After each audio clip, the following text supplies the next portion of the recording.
Barbara Slavin from the Atlantic Council. It's a real pleasure to have you here. I've followed your great work on the Iran issue with the Atlantic Council for many years. I've seen all the different events that you guys have done. Really appreciate you spending time not only with me but on this issue. And I consider you definitely one of Washington's experts on Iran, and I want to hear your thoughts about the current events. So let's just jump in and tell us a little bit about yourself and your role at the Atlantic Council, and we'll go from there. Sure. I obviously have a martyr complex having chosen to work on Iran. Look, I'm a journalist by background and an Iran expert by accident. I started going there in 1996 as a journalist for USA Today, believe it or not, to write about the plight of women in the Muslim world. And I got a visa because Iranians at the time thought they had a good news story compared to the Taliban in Afghanistan, which had just come in and of course was preventing women from working, going to school, that sort of thing. So it's kind of ironic given where we are now, and the role of women in Iranian society is something I've always followed, I have to say. But I was covering US foreign policy as well toward Iran and kind of seeing the interaction, and I rode the wave up with Khatami and down with Ahmadinejad, and then up again with Rouhani and Obama, and down again with Trump. And I thought, frankly, when Trump left office that we couldn't be in a worse place, but we are in a worse place. And for a lot of reasons we can talk about, but the events of the last few weeks, the incredibly brutal crackdown on these young women and girls, the murder of Masa Amini and others, even younger, for infractions of the hijab rule, are barbaric and make Iran, frankly, look as bad or worse than the Taliban, which of course have come back into power. But then on top of this horrible repression, we have the news that Iran is now all in supporting Russia in its war against Ukraine, its aggression against Ukraine, providing drones, suicide drones and trainers to Vladimir Putin to bombard innocent civilians in Ukraine. So I don't think I've ever seen Iran. I was trying to think have I ever seen Iran this isolated and this reviled, certainly in the Western world. And you'd have to go back to the hostage crisis of 1979-81 and the Iran-Iraq War, I think, to find Iran as isolated, certainly in terms of Western public opinion. Right. And it's a great shame, because so much of it is just completely unnecessary. Right. I think we're better than that, and I think that's what everyone's shocked, right, at what's going on. How do you think, you mentioned Afghanistan a little bit, how do you think U.S. policy looks at Iran with respect to Iraq and Afghanistan on either side? Here we spend so much time and money on Afghanistan and Iraq, and Iran's just been this quagmire of U.S. foreign policy. What do we do to engage? We tried the Iran deal, that fizzled. What next? Well, that's something I'm actually pondering now because, I'm still very worried about the fact that Iran has a rapidly advancing nuclear program and is literally at the point where it could make a nuclear weapon if it made that decision. And I don't think anybody or anything could stop it. And if that happens, we are really in a situation where, you add that to the internal repression, the support for Russia and Ukraine, then you get the nuclear part of it. And it's worse than North Korea on the Persian Gulf. I think then we're into a situation where it will be a long-term freeze of any kind of interaction with Iran. It will be difficult for Americans of Iranian extraction to go there. They'll have to be worried that they're going to be snatched up as hostages. I mean, they have to worry about that now anyway, but even more so. Right. Europeans will shun Iran. There will be possibly a snapback of sanctions at the United Nations, which could happen because of the Iranian drone sales to Russia, which violate UN Security Council Resolution 2231 that codified the Joint Comprehensive Plan of Action, the nuclear deal of 2015. And Iran will double down even more, triple down on its relationship with China and with Russia, but it will be increasingly cut off from everyone else. And then there's also, of course, the likelihood of more regional tension, attacks on Americans in the Middle East, a resumption of attacks perhaps on Arab shipping. Not necessarily, though. I mean, it's possible that Saudi Arabia will go the pariah route with Iran, since it seems to care more about its relations with Putin than its relations with the United States these days. But it's a very, very, very bleak picture. And interrupted only by, at some point, the death of Ayatollah Khamenei and some prospect for regime change in Iran. Hang on 1 second. Sorry. Well, Iran doesn't make it easy, does it? Right? I mean, I think if you picked another country, your project would have been done 24 years ago. But you picked Iran, and every year they present a new challenge. And of course, this particular, as you put it, I think, issue, the incident that triggered all of these protests, which most people are now calling in the community a revolution, right? This is especially painful, I think, to a lot of Iranian Americans, because it's the youth that's involved. 20 years ago, I used to say in the 2009 and other movements, I used to say, these are my brothers and sisters on the streets. Now I say, these are my children. Yeah. Right? And when you see schoolgirls confronting what they're confronting, that's pretty amazing. I think that's what people feel in the community, in their gut, that this is different than the previous political movements, which could have been brushed off as internal. This is a women's movement. It's global, as you've seen from the Berlin March and all the other world marches. I've never seen anything like it, to be honest.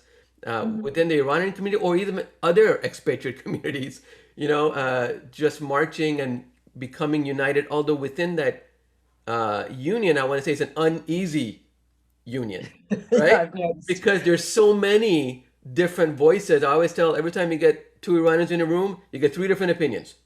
So you got a sea of opinions about who should do what and who should take over, or what you want to bring back the Shah's son, or you want to bring back that person or that. I mean, all of this rhetoric. And I'm just wondering what your perspective is on all of the different voices of Iranians that you hear in the US and abroad as to what should be going on in Iran. Well, first, let me say a word about these incredible girls and women. I mean, I think, and I've tweeted, I think compulsory hijab is dead in Iran. Because women are just ignoring it. They're just going out and showing their hair and walking down the street. And you can't arrest them all. You can't beat them all to death. It just, I think the regime, it won't announce that it's no longer required, but it's going to capitulate. It's already capitulating in many places and in many ways. And it used to be, it was just in North Tehran. That the scarf would slide down and nobody would say anything. But now it's everywhere. And it's on all the university campuses. It's in high schools, and they can't stop it. They're just going to have to give into this. I don't care if it's a pillar of the Islamic Republic. So in a sense, the revolution has won, at least in this one aspect. Of course, all the other horrible aspects of the system remain: the corruption, the mismanagement, and the twisted foreign policy, which has gotten Iran into so much trouble over the years. And how you change that is a real puzzle. A lot of us had hopes for evolutionary change that seem to have been dashed. But you don't want 10,000 people to die like they did during the last revolution, and massive emigration yet again, the way it happened in 1979, 1980. So I think it's very important that the diaspora hears a united voice. Sorry, the Iranians in Iran hear a united voice from the diaspora, supporting their aspirations and their tactics, and that people outside don't get involved in these petty food fights over whether it's going to be the son of the Shah, or it's going to be a referendum, or we're going to kill the clerics, or we're going to let let the clerics operate, but just not in government, or, we'll have a constitutional convention or whatever it is. Right. And please God, not the Mujahideen halt. Yeah. I was on Yeah. a, I was on a program recently with the US government Arabic channel, and the producers were obviously so stupid. They had two women from the MEK on this Yeah. program, Yeah. both of whom ended their comments with, and of course, when Mariam Rajavi comes back, everything will be fine. Sure.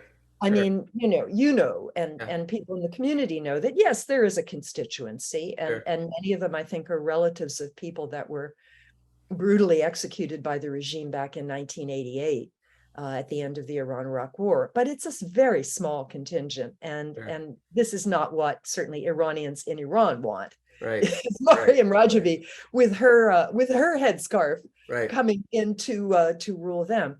So we have to take our cues from the people inside, and please God, stop the food fights and the attacks on people who, like me, who've met Iranian officials because it was my job Sure. as a Sure. journalist Sure. to meet them and understand them. I was in New York at the UN General Assembly, and I met Ibrahim Raisi Right. with a small group of people Right. from think tanks, American think tanks, Sure. that have worked on Iran.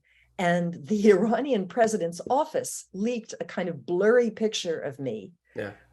And as a result, I started getting death threats and, all of this abuse. How Oh. dare I meet with the butcher of Yeah. Tehran? Yeah. Yeah. Well, I wrote a story in which I said, that what I did was confront him about the killing of Masa Amini, Right. the repression of the protests. And that's how I used my question time with this guy. Right. Right. It was a chance to eyeball him, to Right. see what a mediocre creature he is. I mean, Yeah. he is just a cog in the machine. Yeah. Sixth grade education, contradicted himself, had nothing intelligent to say, Yeah. but, mishmash of propaganda points. But now I know that. I've seen him. I Right. understand it in a way Right. that I didn't before, which was valuable. Right. So, stop going after Iranians, non-Iranians who've advocated for engagement or diplomacy in the past. In the past, it seemed appropriate. And Right. you can't, take what we said and did then and fast forward it to now and say that it's, it should be condemned. It was a different time with different possibilities that we all saw that are, at least now, not available. Right. So No, we see I mean, look, in Iran. who was it? I don't know if it was Hillary Clinton who said, "Will you make peace with your enemies, not with your friends?" Of course. I mean, talking with whoever you need to deal with at some point. I mean, even President Biden has had to talk with Putin. It doesn't mean they agree. It doesn't mean they're best friends now. It means they have to confront their adversaries in a way that it's just part of diplomacy works. I don't know, especially when you mention all of the cancel culture going on within the Iranian American community, how you get to where you want to go without at least confronting the people you need to deal with. You're not going to simply wish them away. Yeah. You're not going to, march in the streets enough to say, you know what, I've had it. All the what do we call them? The coercive organs of the state, which is what the sanctions, laws refer to. They're not going to just give up and say, okay, we're gone. Thank you. You're going to have to confront them. And it doesn't mean we're friends. We're trying to understand where they're coming from so we can chart a course ahead. And like you say, in the past, when Khatami was president, there were a lot of dialogues of civilizations, folks interested in engaging, promoting conversations. Unfortunately, that went nowhere. That was a big disappointment to a lot of people in the community. And I think a lot of people, as they're going through this cancel culture and trying to weed out elements like the political elements that you mentioned, they're trying to figure out where do we go from here? So what does success look like to you from where we are? It's just, things have deteriorated so much that it's hard to see. But look, I still think it's important to prevent Iran from developing nuclear weapons. And if that means offering some limited sanctions relief to get them to freeze their program where it is, so be it. I think that there are still important issues, global issues, frankly, that you can't cut Iran out of. Things like climate change, which are devastating the Middle East and certainly devastating parts of Iran. If there is a way to assist Iran in dealing with the climate threat, we should do it. If we can persuade the Iranians to walk away from Putin and from the war in Ukraine, we should continue to try to do that, because this is an outrage and it doesn't serve the interests of the Iranian people. I'm not, maybe it serves the interests of the drone manufacturers. I'm not sure who, but it is a terrible blot on Iran's reputation, especially as a country that suffered so much from, missiles of various sorts during the Iran-Iraq war. To be implicated in these kinds of attacks on Ukraine, it's just beyond horrible. We keep talking, to the extent we can, one way or another, through the Europeans. I mean, Iranians won't sit down, officials won't sit down and talk to American officials, but they do still talk to Europeans, and we should use those channels wherever we can. I'm also a great believer in something called Track 2 dialogue, where you get former officials from Iran in the United States and other countries to sit down. We've had a lot of that in the past. Again, I'm not sure if that's out the window, but it's useful if it can be restored. There, meetings in Europe or wherever. Use the channels that Iran has now with Arab countries as well. The Qataris, the Omanis, the Emiratis, even the Saudis, to try to prevent this from mushrooming into more regional conflict. Right. That we can still work on those kinds of things. Right. So there is, as you mentioned and outlined, the political government to government or Track 2 diplomacy. But when you look at the protests turned into a revolution, what does that success look like for the people? I mean, what can the U.S. do legitimately, realistically, apart from telling Elon Musk to turn on Starlink? I mean, he's like our local, Tony Stark, right? He's the brilliant billionaire. You got some tech gadgets. But what can the U.S. do to help this moment and this movement, right? Yeah, I think the Biden administration has already been, quicker off the mark, obviously, than Obama was in 2009. And it's made a number of statements of support, but it's also issued general licenses through the Treasury Department so that any kind of communications technology that will help Iranians communicate with each other and with the outside world is now available. You don't need a license. You don't need special permission from the Office of Foreign Assets Control to provide this. And I do hope that Elon Musk, who's a little weird, more than a little weird, will find a way to get those Starlink terminals into Iran. That would be amazing. And that would support the aspirations of the Iranian people better than anything I can think of. Right. Other than that, we can't, and I've had this conversation with Iranian friends, we can't fight this war for them. We can't do this revolution for them. Right. This has to be, and we've seen, as I say, the civil disobedience, peaceful civil disobedience should be encouraged. It's how our civil rights movement managed to eliminate a lot of barriers to African Americans. It's tried and proven in India in their War of Independence, which was largely a peaceful campaign against the British. And every one of these families of Basiji, of IRGC, they have kids too. They have daughters too. And they can't, even if they're doing the bidding of the government, they can't be happy about it. It just was thinking of one visit I had to Iran. I can't remember when it was, early 2000s maybe. And I went to see somebody from the IRGC. It was an IRGC family, and their daughter, who was maybe 10 or 11, took me to her room, and she had a kind of cabinet with glass doors with all her treasures in it. And she had 2 Barbie dolls. Sure.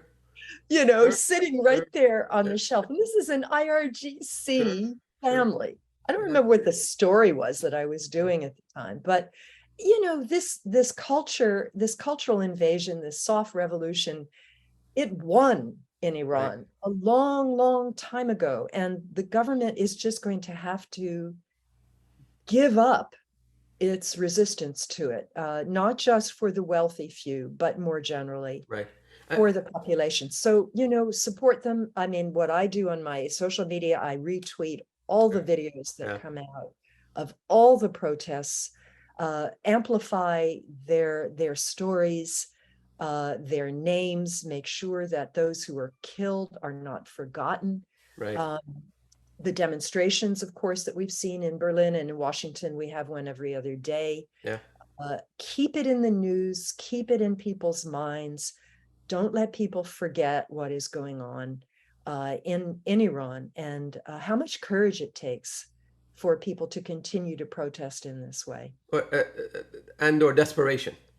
It's Both, yeah, courage and courage desperation and that make a good combination because I mean, a lot of these kids on the streets have never known a life without yeah. this regime, right? I mean, so that's hard to fathom in and of itself. But They know the world is out there. They yeah, see it yeah, on their it's just social within media. reach. Yeah, Yeah, they know what it looks like. yeah. But to your earlier point about meeting with some, officials or families, you know, politicians are not very good at admitting to their hypocrisy. And Iranian politicians are even worse at it, right? So the U.S. and the West have been integrated into Iranian culture for a very, very long time. We have more relatives, if you're inside Iran, outside in the U.S. and Europe than almost any other. I mean, Iran is a global country. We're not all in one place, and we've long been integrated. So a lot of those folks that say one thing in their day job, when they go home, their daughters and sons are in U.S. universities. They're completely free in every sense of the word, and that seems to be okay. Meanwhile, they do what they do on their day job. So Yeah, yeah, um, looking ahead, though, I think you very well outlined what the U.S. legislatively, practically can do: the sanctions relief, communications, apart from media coverage, which is a big source of frustration for a lot of Iranians because uh, you know well, we're not there. There are we're not there no yet. Western journalists there. Right, we're not there yet, but also exactly. So it's really tough to have the topic transparency that I think we're used to in this country. A day-to-day coverage like you get your Ukraine. You got people on the ground. Every time somebody shots off a missile, you got 6 different videos of it right online. We don't have any of that. We got so I think one thing I will pivot to is the tech companies and the role of the tech companies, because right now they have a lot of policies that take down videos, raw footage of Mhm, of of people getting hurt. mhm, And I think there's a frustration within the community that the more tech companies loosen those internal guidelines, which are there for good reason, mhm. uh, ordinarily. But in this case, if that's all the Iranian people have is to post something on TikTok or WhatsApp or Instagram or Facebook or whatever, but it shows raw footage of people getting hurt, they want that message to get out. The tech companies are applying their filters and algorithms and uh, Yeah. I don't know, policies, and they're taking those out. So that's a frustration point, I think, for a lot Yeah, of no, people. absolutely. And there are, journalists who, especially Iranian American journalists like Farnas Fasihi of the New York Times. I mean, they sit there and they go over those videos, and that's how, it's one of the ways in which they compile their stories. They call people Right, in Iran. They try to get the details. There's some, some who are absolutely expert in terms of videography who just compile a lot of this stuff for us, and these people, obviously anything we can do to make their lives easier, I think would be great. So I don't know what it takes to convince the tech companies on this, that in this instance right. should not filter this stuff out. I'm working on that. Turns out we know a lot of Iranians that work for tech. Gee, isn't that interesting? I mean, you want to Yeah, imagine a day without Iranians and tech in this country, nothing will work. I'm just telling you right now, They're all engineers and tech entrepreneurs up and down in San Jose, Silicon Valley, and they're working on various ways to keep the communication lines open. I will ask you one last question. It's more of a speculative question, of course, but looking ahead, we've already been, what, 6 weeks into this. Yeah. Any movement has an arc.